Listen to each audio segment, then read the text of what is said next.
Hi, everybody. And here we are again with Authors Chat. And this is episode 8. I'm feeling quite chuffed that we've got 8 episodes already. And today's chat is going to be with Gaynor Cherieann, who many of you already know from social media, talking about her wonderful book, An Adoptee's Journey, Letters of My Life. And actually, Gaynor called me and asked if I would do an Authors Chat with her. So I said yes. So let's welcome Gaynor Cherieann. Hello, Gaynor. Hi, nice to see you. Hi. It's one thing just meeting on social media, and it's different when you meet face to face. And I'm really glad we're meeting face to face. Thank you. Yeah, okay. So please feel relaxed. This is just a talk. We're going to chat about you, where you come from, about your book, which is a very heartwarming story, which many of the listeners who already read Gaynor's book already are familiar with. And there are those that aren't. And this is an opportunity for us to really help Gaynor on her journey of being an author. So you get to know about her, you get to know about why she wrote the book, what it means to her. And so let's start. So Gaynor, tell us a little bit about you, Gaynor, the author. Well, obviously I'm an adoptee, which is part of the title of my book. Yeah.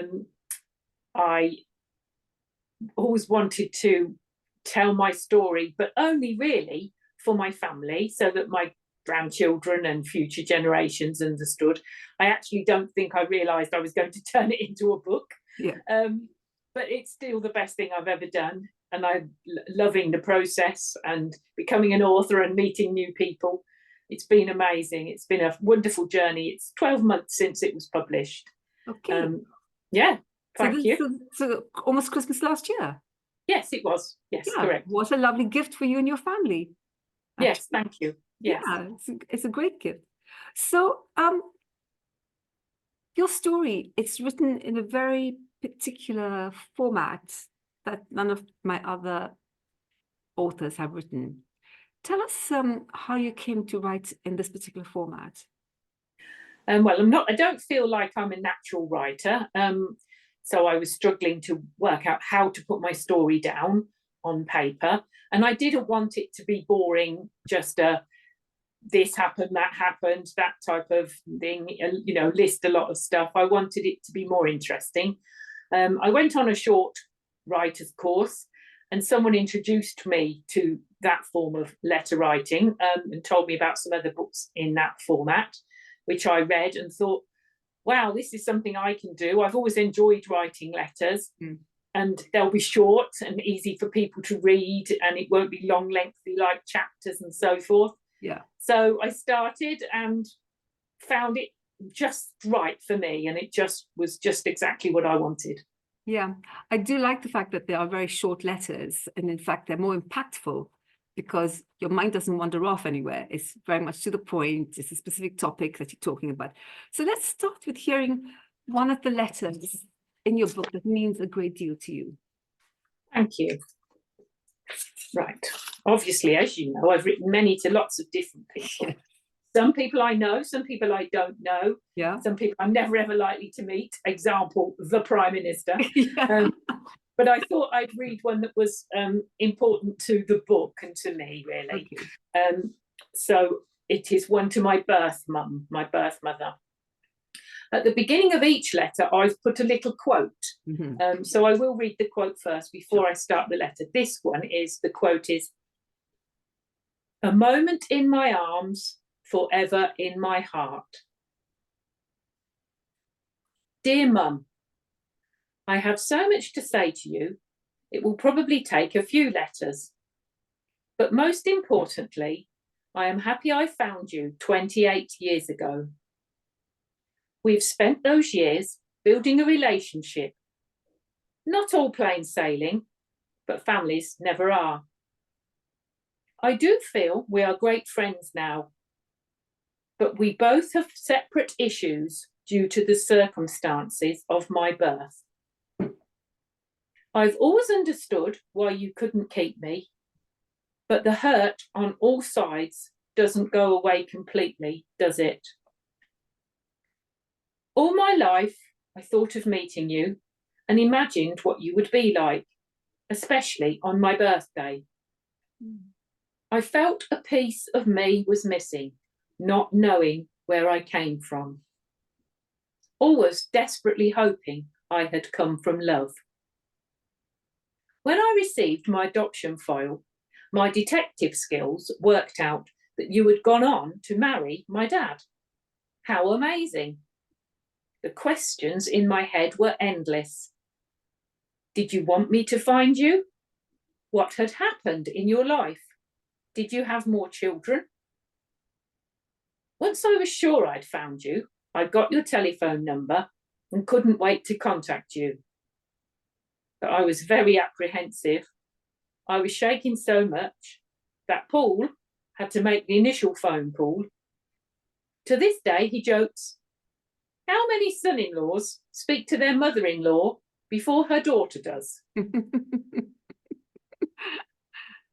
When you told me I had 2 biological sisters, I felt overjoyed and thought my head would explode.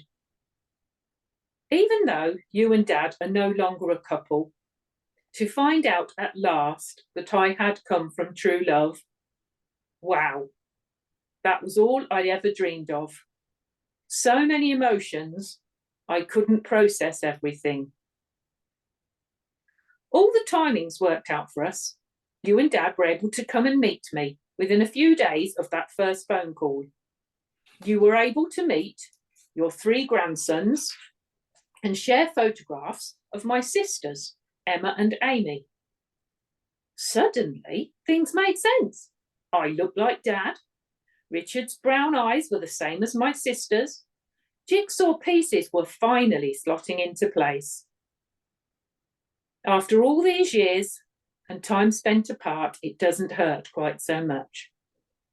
We will try our best to just look forward to the future of our relationship now. During the years since we have met, we have shared so many family occasions, births, birthdays, weddings, and funerals. I finally feel grateful to know where I came from. We often discuss sad stories of reunions that haven't worked out from ITV shows like Long Lost Family, or the stories we read about on the news. And we know just how lucky we are.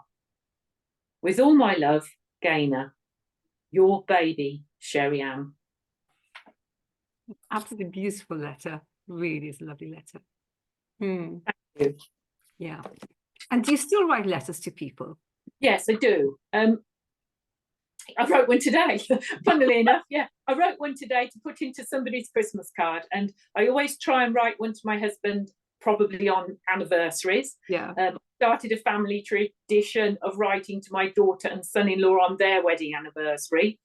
And I've, since the book, written an individual letter to all of my grandchildren, whereas in the book I write a letter to all the grandchildren collectively. Yeah, yeah. I've written to each one individually, and I've made a plan in my head. Every 5 years from now on, I'm going to do an updated letter to each grandchild. Yeah, yeah. There's something special about letter writing, isn't there? I mean, Yes. how do you feel when you're sitting down and you take a pen and a paper and you start writing a letter? What kind of emotions come up for you? Just kind of everything inside you kind of flows out easily. It's not the same, is it? If you're sitting at a computer and trying to type it, Yeah. that feels more like work. It doesn't feel personal, does it? Yeah. It certainly feels like a personal thing to be doing to someone. However, I must admit, I do type more than I write these days because my handwriting is terrible. Because we just don't use it, do we? It's funny you should mention that, because I was actually going to ask, say it seems to be a dying art, and I often wonder if I will lose my ability to write. My own handwriting has got like a spider now, because I just don't practice writing. Me too, just the same. Yeah, we send texts and emails, and to me, no, I think letter writing should be a part of our life. I think it's a communication that has more meaning, because you've taken the time to sit down and you write a letter, don't you? Definitely. It's an effort. You've got to make time for it. Yeah. Yes. So to Definitely. me, that's like really special. You're creating a space for an opportunity to be in connection with somebody in that particular way. Yeah. So your book is full of wonderful letters to a variety of people. And Thank you. It's a wonderful journey of discovery, your book. I've actually taken the time to read your book because I feel as I need to know what questions to ask or find out more about you by actually reading the book. And just a little thing is, I've kept letters from the 1960s. I'm telling my age now. And I hadn't realized how many letters I've collected. How many letters have you collected over the years, do you think? Absolutely. Yeah, I know. Yes, loads. And lots of people have written to me since they've read my book and sent me proper letters, which has been amazing. I've had over, and I'm definitely going to keep all those. And I did reply to each one individually to thank them. And not all people were like adopted or anything. It was just, but they all wanted to tell me about something in their family that my book had brought into their memory. Yeah. It's been amazing. It's been amazing. Yes. Isn't that what's really special about us writing our stories? We don't know the impact it's going to have on other people. And here you are, even people who don't know you, who've been touched by what they've read, and they're writing to you. Yeah. Amazing. So lovely, isn't it? Yeah. It really is. So you are an adoptee. Yeah. Correct. And how old were you when you were actually told that you were an adoptee? I've always sort of grown up knowing. I think it was the advised thing. The social workers kind of advised the adoptive parents to let you know from an early age. So you were always told you were told things like you were chosen.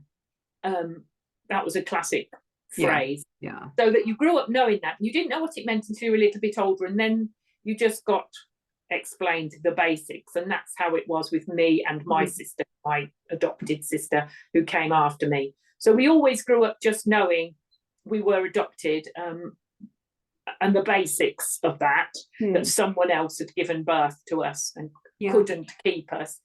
But our adoptive parents never then wanted to talk about it and tell us any more information. Yes, you go into a lot of detail to the letters about your adopted parents. I mean, do you want to share a little bit about that with us? Yes, just briefly to say that it wasn't the best adoption. I had a very strained relationship with them once I'd reached teenage age onwards. They were perfectly okay when we were small children. Once I learned later that they'd both got narcissistic tendencies, and the mother was far worse than the father. He was a control freak. And as once they couldn't control your life anymore because you were older with your own opinions, etc., that's when the big problems came in our lives more. And I eventually cut them off completely and didn't have anything to do with them for many years. Yeah. You said earlier that you became a bit of a detective in finding your mother. How did you go about finding your birth mother? Well, it's really funny, isn't it? Because these days it's so much easier with the internet and Facebook and all those different things. Back then, in the 90s, when I did it, you had to, well, first of all, you always have to apply for your adoption file anyway. And if you were adopted before 76, I think it was, you have to have a counsellor to go through your adoption file with you at the local council. So then they usually give you a copy of your files. You've then got that, and that tells you all the basic things. Which told me my name was different, which I found, I mention it in my book, I found that one of the biggest things, to have had a different name, and that my birth parents had thought of me for all those years as that person, and didn't know, of course, that my name had been changed. But you find out all sorts of information, and then you do start searching. And back then you went to the local office, like the records office, and sat with the microfiche and all the old-fashioned stuff, phone books and all the stuff back then. And so because I hadn't moved too far away, and I was born in the same town as I was adopted in, and that my birth family were only an hour away, that kind of thing, and their name was fairly unusual, I didn't have too much trouble finding them. So I was very lucky. All the way along, I know I've been very lucky. Yeah, yeah. I'm so glad. I'm so glad for you. Really, I'm glad. So just a little bit about when you first met your birth mother. What was it like for you? Because there's so much all those years gone by. So I mean, you can't explain in detail, but just as a little bit about how do you feel? Um, it's difficult to describe, but you do know, you feel connected. The Yeah. minute you hug that person, you know there's a connection. It's actually a little bit like, I don't know if you've got grandchildren, Yes. it's a little bit like when you're handed your grandchild. You Mm. know, not your own child, you've just given birth to your own Yeah. child, but your grandchild is one step removed, but you know they're part of you. You just feel it. And it was very similar to that. Yeah. Yeah. So there's that unspoken connection and bond that for many of us never goes away. Yes. It's always there. Even if the years go by, it's always there. Yeah, thank you for sharing that with us. Yeah. So that brings me to something that we had a quick chat about yesterday, about what is it like when you are adopted and you take on your adopted parents' family, and yet you know that you have your own family, but you don't know anything about them. There's a whole ancestry behind you. How how would you express the knowledge that you have two ancestries? Yeah, it's very, very strange. Um, so I recently, not that, well, within the last 12 months, I received a box of stuff from my adoptive mother's estate. Um, and in there was lots of old records and old papers and my granddad's medals and things like that. So all family history, which Mm. I've started to look into. And I did always want my granddad's medals. But when I read through it and look through it, of course, it's very interesting historically. But there's a part of me that thinks it's all right looking at your grandparents' stuff because they were you still remember them, you knew them as your grandparents. So that's okay. But anybody further back than that, you're not, they're nothing to me, are they? They're not related to me, really. So I don't, and the only reason my grandparents feel like it is just because I knew them. Mm. So that they don't feel like my history. So it's not my history. Yeah. But I didn't know anybody from my birth family, and I've only heard about it secondhand. And I don't feel connected to them either. Okay. So even though you've met your mother, Yeah, I mean, I feel connected to my actual mother and father, yeah. but anybody other than that doesn't feel like it's my history either. Okay. Very weird.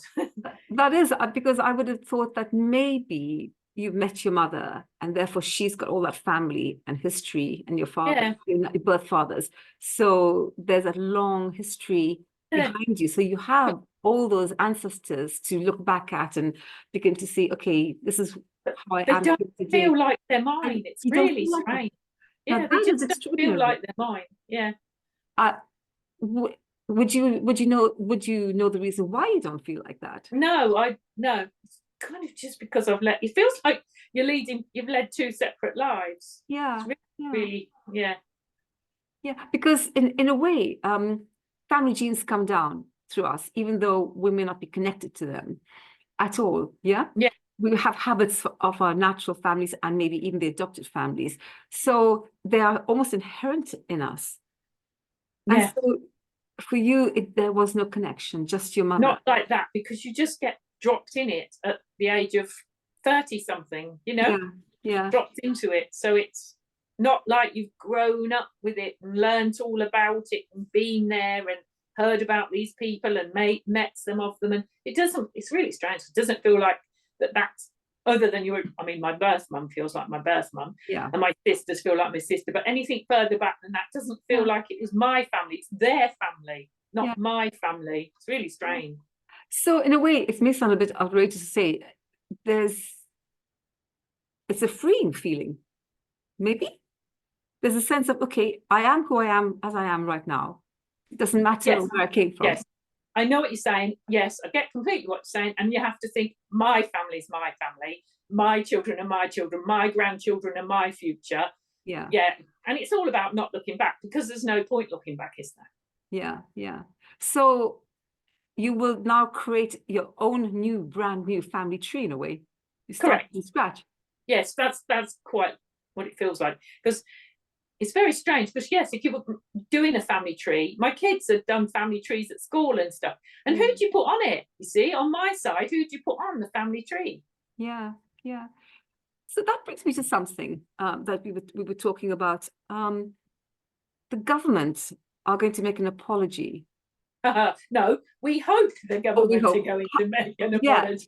So Gaynor, what instigated that situation? Well, there's a group of people called the Movement for an Adoption Apology, which mostly it started by birth mothers who were the ones who were forced to give up their babies simply because they were unmarried and young, usually. And then obviously people who have been adopted and it's affected their lives have joined on the movement as time has gone by. And there's been a movement all over the country. And this year it's been amazing that Scotland did give an apology and Wales did give an apology. So those mothers have all had, and adoptees have had their apology from the government of the things that went on.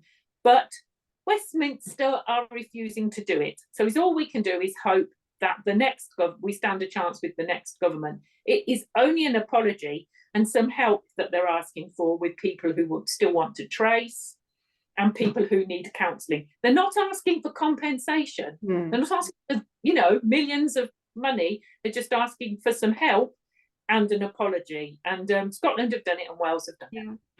And how will you feel when finally the English government apologise? What will that do for you? It would just be, all of us would just, I know we'll all cry. It would just be such a massive relief that that they've recognised of the fact of what went on and the terrible things that happened. That it was recognised and people believe us, and it's not been, and it's come out from being shoved under the carpet. Yeah. So we're going back to like the 1960s, roughly. Yes. So it was from the 50s that this was a big thing. So 50s through to the mid 70s. Yeah. Out of interest, what is the sort of percentage of children that are adopted? Do you have any sort of figures on that? No, I don't. No. I know that there were millions of mothers that had to give their children away. And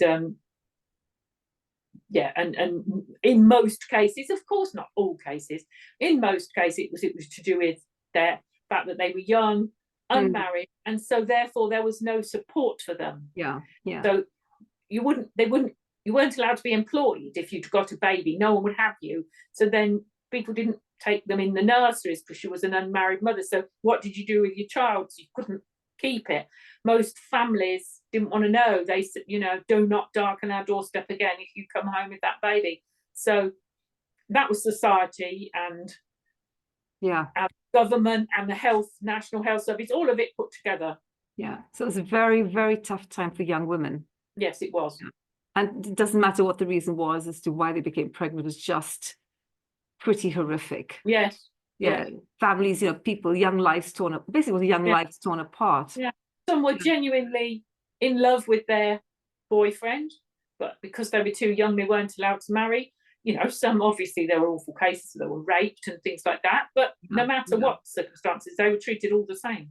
Yeah. So thank you for sharing that with us. I hope it's not too tough for you to talk about it.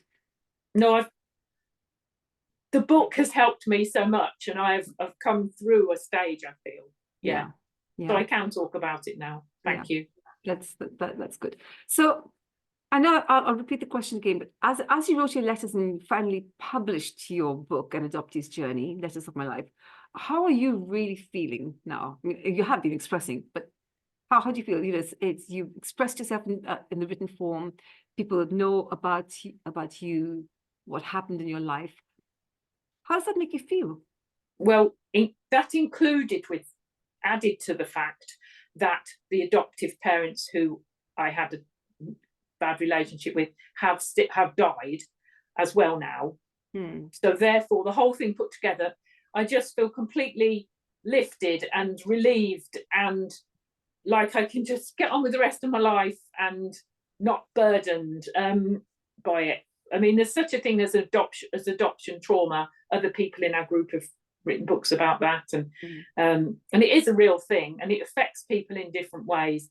And I don't feel like I had it too bad, the adoption trauma side of it, because I cut off the cancerous people that were my adoptive parents, and I've had a good reunion. So all those things have helped me so much. And then the final thing was them dying and me writing my book. So I've come out of the fog, or whatever the different terms that people say. But some people suffer all their lives, unfortunately. So, yes, it's like missing part of them, isn't it? Yeah. Something, and they can never find it. And sometimes when you do find it, it's still there. Yeah. So how do you overcome those injustices and your life being taken away from your natural parents, your natural family? It's I think you are certainly a very brave and a strong woman to come through all of that and to share with us your story. Thank you. I read the letters and I laughed, and some of them were very and cried at some of them. Yes, exactly. I did like the Rod Stewart letter, by the way. Oh, did you like the one to Rod? You know.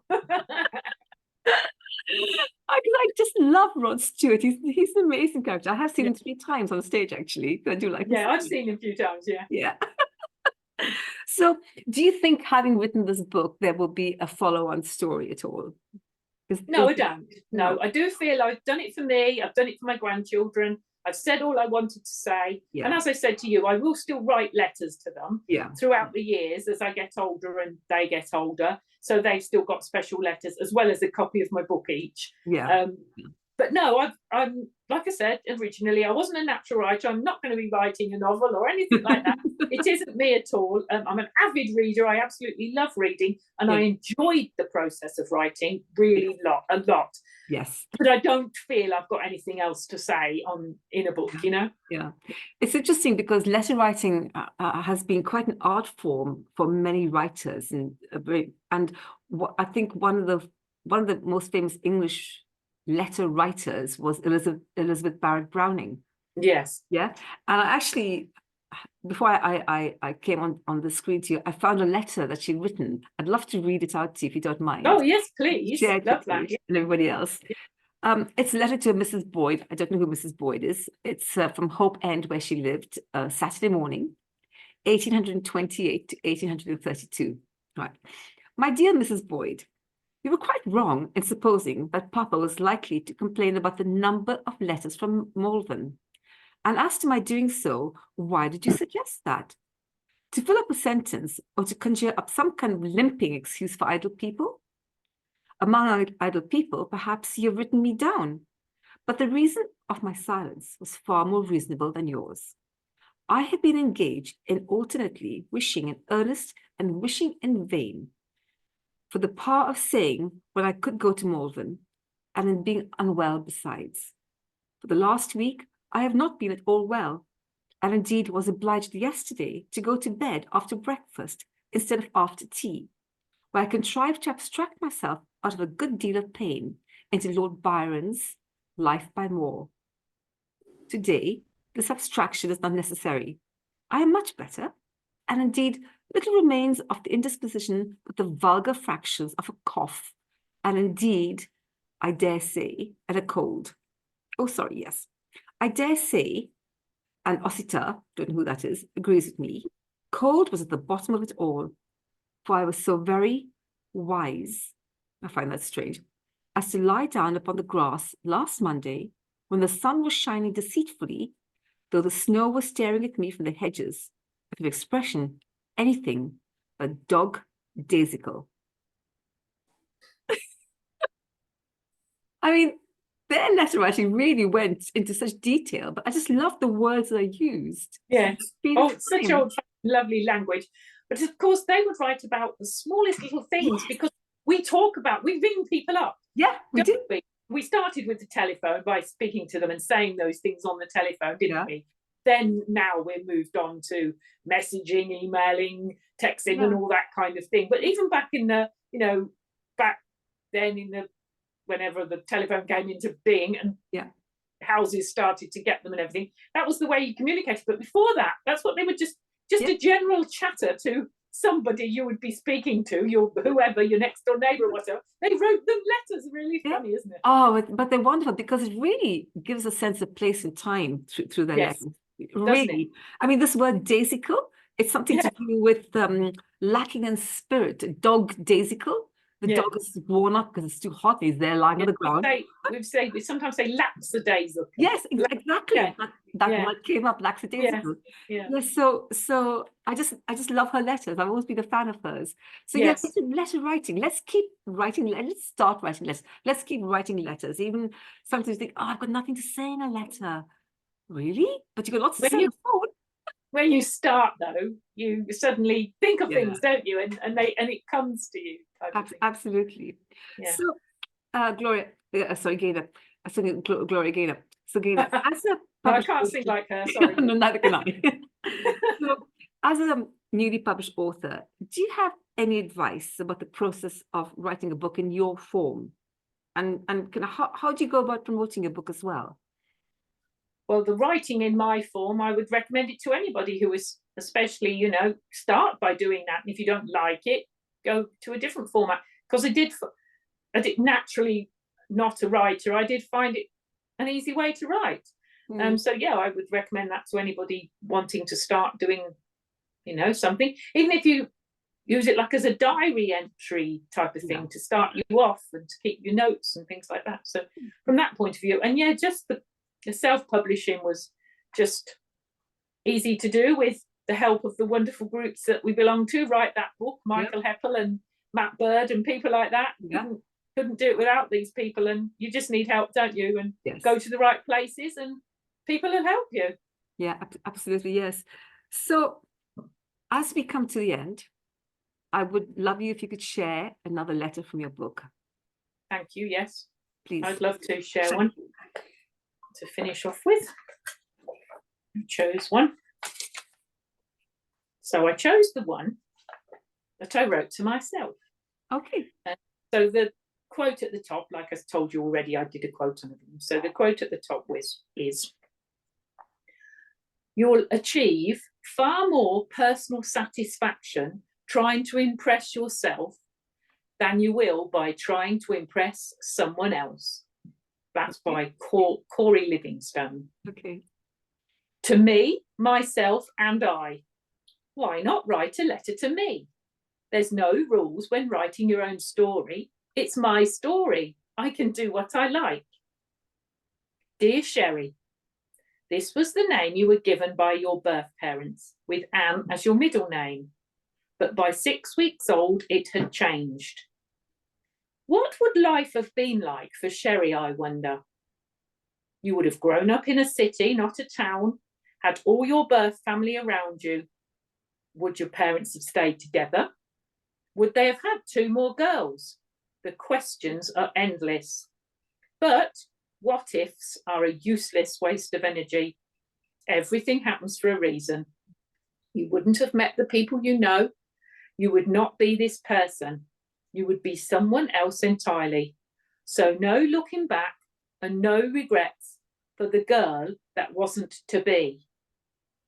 Then, dear Gaynor, oh, how you have changed from the submissive girl growing up who felt inferior, insecure, and different.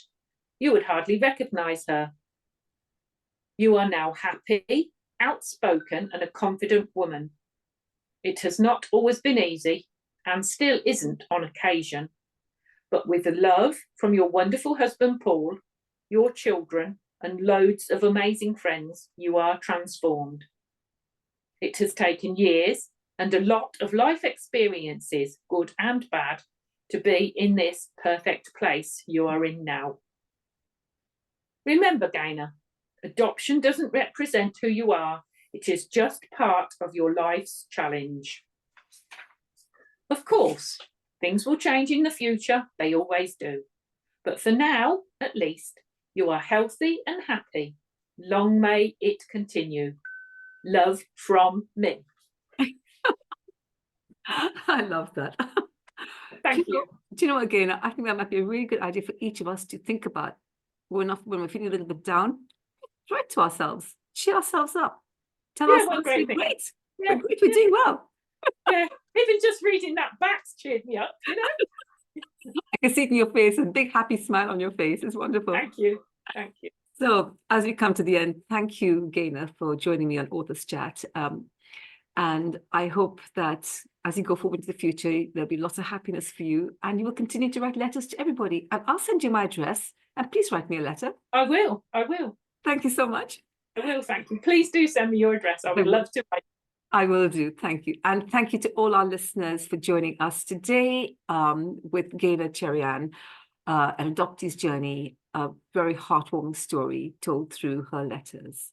And please remember to, actually, not remember, I'd love if you would just subscribe to this channel, spread the word about the fact that this is a channel to help promote indie authors, self-published authors, so that they have a greater awareness of their story, about the books they're writing and about their writing process. Although we don't discuss a great deal, there will be an episode when we talk about just letter writing or any kind of writing. That's what we're going to be doing. So thank you once again. Have a happy Christmas, everybody, and catch up with all of you soon again. Bye for now. Bye. Bye for now.